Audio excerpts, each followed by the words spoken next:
Today I'm going to discuss about Azure Cognitive Services. Azure Cognitive Services are cloud-based services that provides us REST APIs and the SDKs in order to implement end-to-end artificial intelligence solutions. So today let's talk about Custom Vision Service. So using Custom Vision Service, you can solve image classification problem or object detection problems. Today let's see how we can solve object detection problem using Custom Vision Service. For example, if you have a self-driving car and if you want to capture the objects in front of the car, so we will have to solve object detection problem, right? So today here in the session, I'm going to make use of a very sweet data set, which is fruit detector dataset.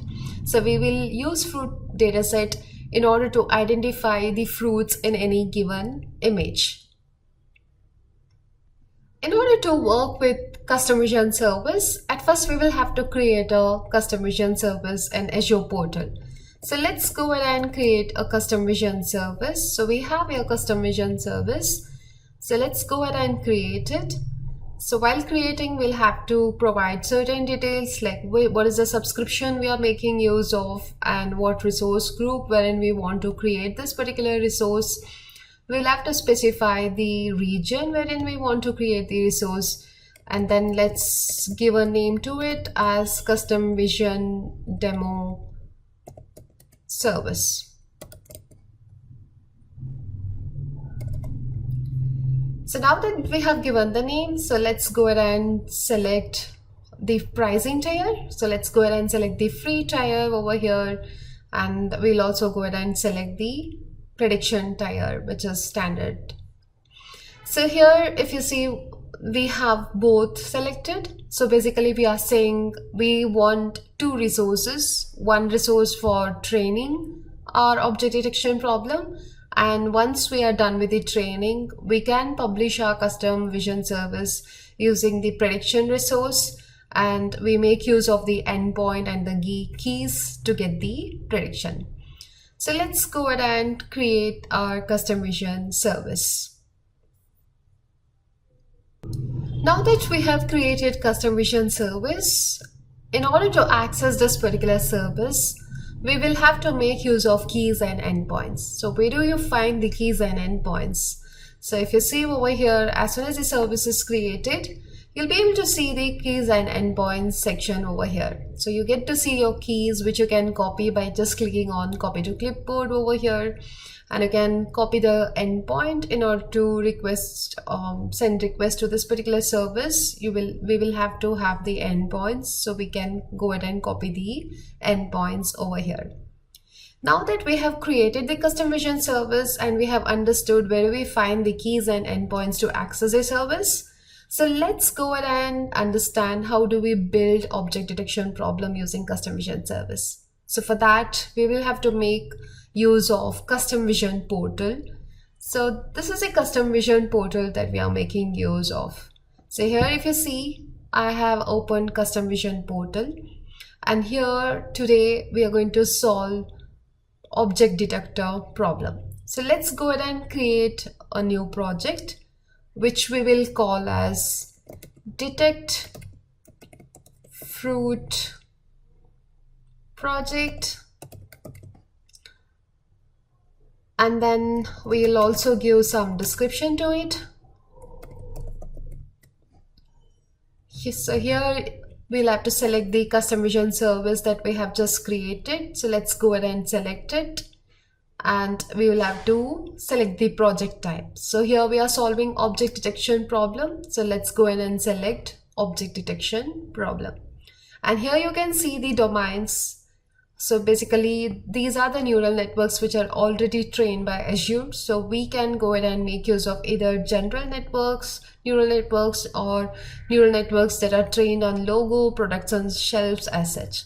So let's go ahead and make use of general network and then create our project.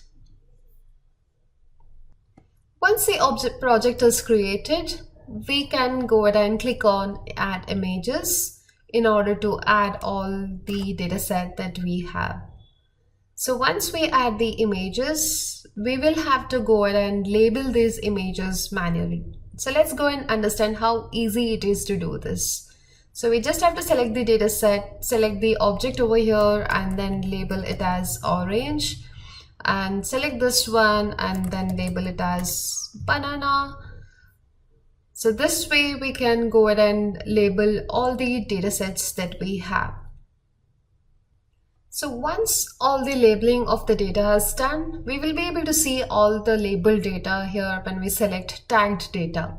And whatever data, in case if you have any data which is not tagged, you'll be able to find it over here. So once we are done labeling all of the data sets that we have, so we can just go ahead and click on train in order to train our models. So we go ahead and select quick training. If you want to train for longer period of time, you can go ahead and select how many hours you want to train your model so that your model can learn better from these data sets. So as of now, let's go for quick training, which is going to quickly train based on the data set that you have passed in. So once the training is done, it is going to give us the metric scores. So we can see over here, it says precision is around 93.8, recall is around 100%, and MAPE is around 100%. So looks like our model is doing pretty much fine. So now that we are happy with the scores that are displayed over here, we can go ahead and publish this particular model. So in order to publish the model, we just have to go ahead and click on the publish icon over here. So let's go ahead and publish our model now. So when we publish the model, it asks us to give a model name, which we are going to use when we call this particular prediction. So this is I'm going to give a model name as iteration 2. Because if you see over here, you can track multiple iterations of the model that you built. As in when you improve your model, you can give different iterations. And whenever you want to predict, you can specify which iteration you want to make use of in order to do the predictions. And then here, this is where we'll have to select what is the custom vision service that we are using for prediction. Do you remember that we had selected both authoring and prediction custom vision service? Hence, both prediction and authoring custom vision service was created for us. So we just have to go ahead and select the prediction resource wherein we want to publish our service. And then we click on publish button. So now that our service is published, in order to go ahead and see where exactly our services are published, we need to go over here and click on this particular icon here and settings. So this is where we'll be able to see which service that we have used for publishing our model. So once we have these details, we can go ahead and select it in order to get the endpoints and the keys. So let's see how using SDK method, we can go ahead and send the request to the custom vision service that we have created. So let's go ahead and copy these keys and copy these endpoints and go to our Visual Studio Code, paste these keys and endpoints so that we can call the custom vision prediction service by making use of these endpoints and the keys. So here in our code, we are going to paste the endpoints and we are going to paste the key values that we have copied, and then we are going to bring in the project ID and the model name.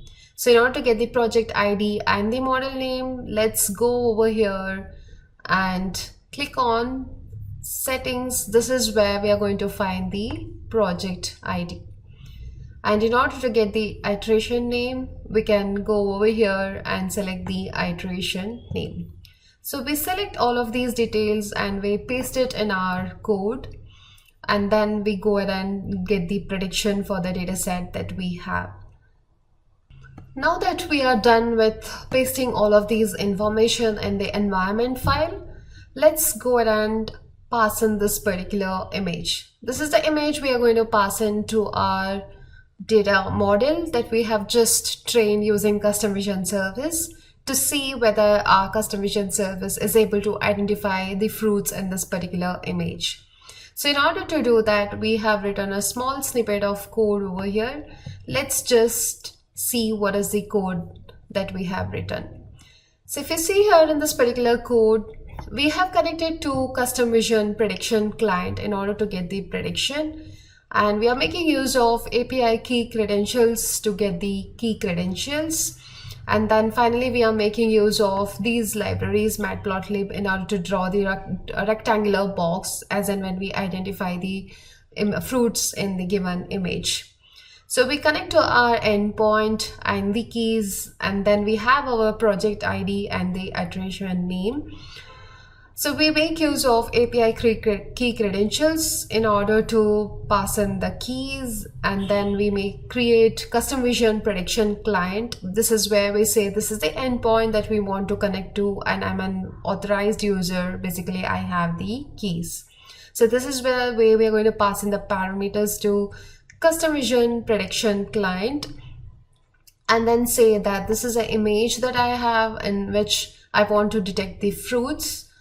And now that we have the image, we can go ahead and get the image and basically pass that image to prediction client dot detect image. So where did we get this prediction client from? This is an custom vision prediction client object. So using that, we are calling the method detect image, and this is where we are passing in, we are saying that this is a project ID wherein I have created my model, and this is a data set which I want to use for prediction purpose. And once it gives us the prediction here in the results section, we now get the coordinates, right? We basically get the top, left, width and height coordinates using those coordinates of each of the objects that it finds in the image. So here in this case, for each of the fruits that it detects in the image, it's going to give us top, left, width and height coordinates. So once we get those details, we make use of those coordinates in order to draw a rectangular box around the detected images. So this is pretty much about the code, and you can see how simple the code is and how easily we went and implemented our object detection solutions using custom vision service. So now let's go ahead and run this particular function in order to see whether it is giving us appropriate result. So let's go ahead and run this function by calling the test method, and it basically runs the model and gives us the result in an output.jpg file. So let's go ahead and see the output.jpg file, and you can see over here this is a result from our model. So our model was able to identify the orange with around 99% of confidence score, an apple with around 99% of confidence score, and orange again. This orange is also identified with around 99% score. So now we can see how accurate our model was able to easily identify these fruits very accurately by just making use of few data sets while training. How was that possible? Because already we were making use of general networks from Azure, from Microsoft, and then we trained on top of those networks in order to identify our own data set. So this way we will be able to easily go ahead and implement object detection problems using custom vision service. Just one more thing, that you can also train not only using the user interface, but you can also train your models using custom vision training client as well. So here if you see, we can make use of training key and the endpoints of the authoring resource that we had created, and we'll have to at first go ahead and create a project ID, and we can go ahead and create an object of custom vision training client by passing these endpoints and the credentials, and finally say the client, custom vision client over here, to connect to the project ID that we have created, and then upload each of the images that you want to be trained. And if you have any JSON file, tagged JSON file already with you, you can upload the tagged JSON file, and then you can go ahead and train your models using custom vision training client. So you can make use of user interface, custom vision user interface, or else you can also make use of SDKs to go ahead and train your models. That's pretty much for today's session. Thank you so much. I'll come back again with multiple other Azure Cognitive Services so that you can go ahead and implement end-to-end AI solutions by using these multi-cognitive services. Thanks everyone. Have a good day.